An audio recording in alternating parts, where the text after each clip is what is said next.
Gerard, it's an absolute pleasure to meet you, I've got to say.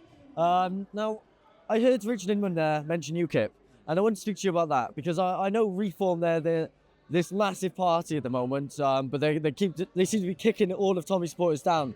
So I want to know what your opinion was. Do you think that UKIP has a chance, and would you...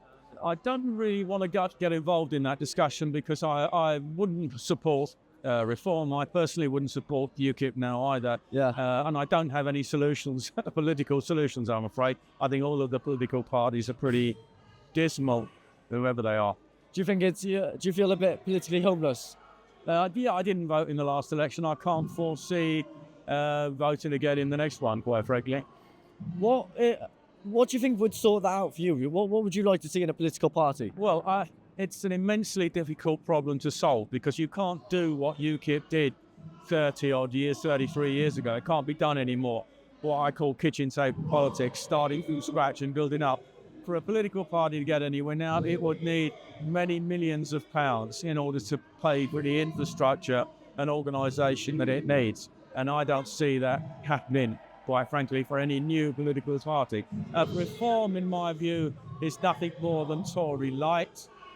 Farage will build it up to a certain level of support, and then he'll go and merge with the Tories. I'm absolutely certain that's what happened. You can ask me again in a year or two and see how right or wrong I was. Well, what is it they say? A day in politics is a really, really long time. Yeah. So, things change all the time, absolutely. Now, with Donald Trump becoming the president of the United States, he is now firing his staff who've got pronouns in their emails. He is closing DEI departments. He is deporting immigrants en masse. Do you see that having a knock-on effect among Western Europe or not? Well, it depends who's in power. It would be exactly what we need doing here. Deport the illegal immigrants, sack any civil servants who stand in the way of government legislation to do the things that need to be done.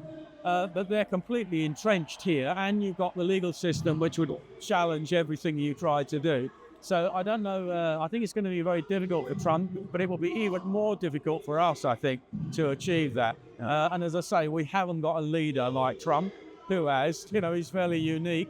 And we haven't got the millions and millions of pounds behind such a leader and party that would make winning an election possible. In Scotland, I think it was in Scotland recently, we saw this horrific grooming gang that was convicted, and they received lifelong I think they were more just a bunch of degenerates. Yes, little degenerates rather than an actual organised grooming gang. Well, this is what I was going to ask you, right? Because I've seen a lot of people on the left saying, oh, why aren't the right talking about this? They've been given lifelong restriction orders, so after 20 years, if they serve their sentence, the judge can decide, I'm going to send you to prison for a longer time, I'm going to keep you in there indefinitely, right? So why is it, do you think, that certain groups are given lenient sentences and other ones are given much more harsh punishments? I'm sorry, why? I didn't quite catch the last bit. Why do you think some groups are given more lenient sentences to other ones who are given more harsh punishments? Come on. Yeah, no worries, good luck.